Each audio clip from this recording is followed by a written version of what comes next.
আরে আজ কি বানাবো? ওই যে দেখো এখানে তো অনেক ইট আছে। হ্যাঁ তাহলে চল এগুলো দিয়ে বাড়ি বানাই। আচ্ছা চল। আরে এখানে তো অনেক ময়লা আবর্জনা আছে, তাড়াতাড়ি পরিষ্কার করি।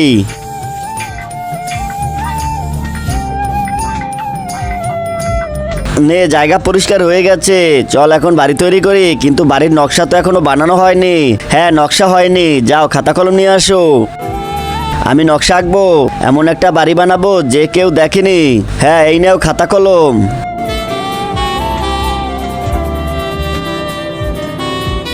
এটা হবে আমাদের হল রুম, এটা হবে বাথরুম, এটা হবে রান্নাঘর, আর এগুলো হবে আমাদের দুইটা ঘর। এটা এক ঘরের দরজা আর এটা অন্য ঘরের দরজা। নকশা তৈরি হয়ে গেল, এখন যাও আমি এদিকে ঘর বানাচ্ছি।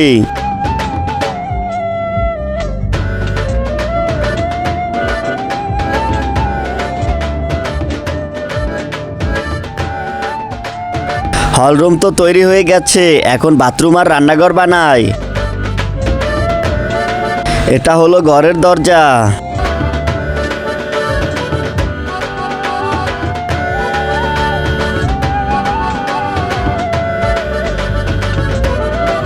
দেয়ালগুলো জুড়ে গেছে, এখন শুধু ছাদ লাগানো বাকি।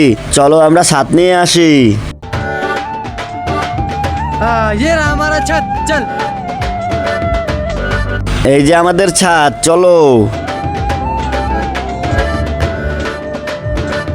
ব্যাস আমাদের ছোট্ট সুন্দর বাড়ি তৈরি হয়ে গেল। চলো এটাকে সুন্দর করে সাজাই।